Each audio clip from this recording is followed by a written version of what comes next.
वाह का रेखा बा।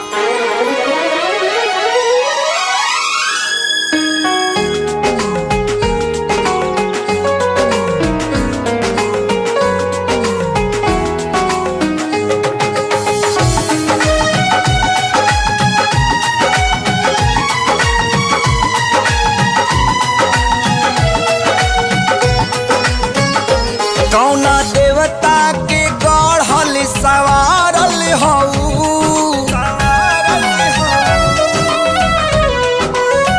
हो कौना देवता के गढ़ल सवारल हऊ हमरे खातिर जमी पे उतारल हऊ तू हरी अखिया बा कैले दीवानाए जाना बड़ू अनमोले बड़ू अनमोले ऐसन खजाना तोहर जोड़ा ना दोसर जाना नाए जाना बड़ू अनमोले ऐसन खजाना तोहर जोड़ा ना दोसर जाना नाए जाना।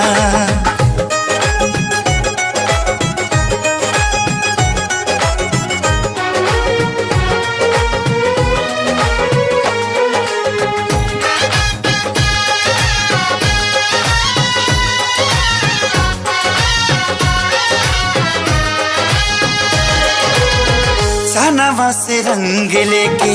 चेहरा बनावाले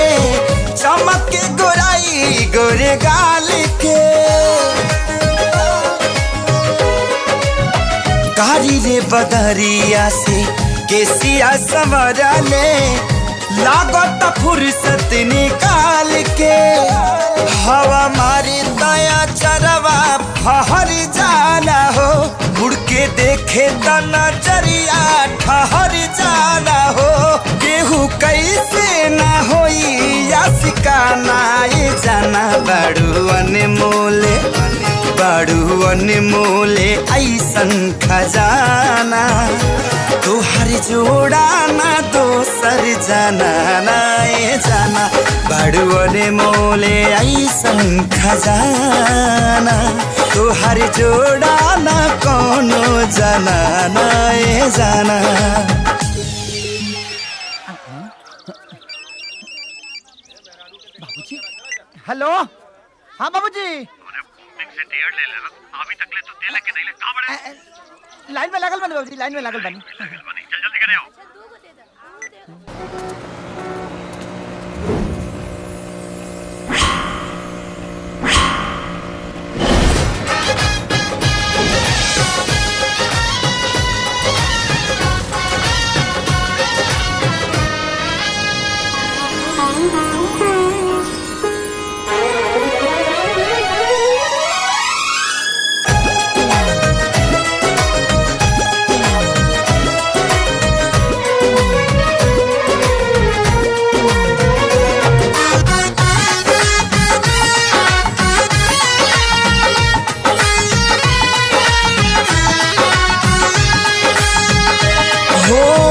जहाँ जहाँ डेगे अपन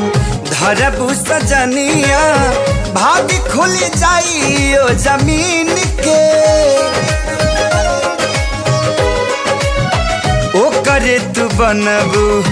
कनिया रनिया लाइल होई किस्मत जे छीन के तोहरा नेहिया के दिहिया अपना सा चढ़ल दिल के रफ्तारी हद से भी आगे बढ़ल नहीं मिलबू त जाई पागल खाना दीवाना बड़ू अनमोले ऐसन खजाना तोहर जोड़ा ना दोसर जाना ना ये जाना बड़ू अनमोले ऐसन खजाना तोहर जोड़ा ना दोसर जाना ना ये जाना।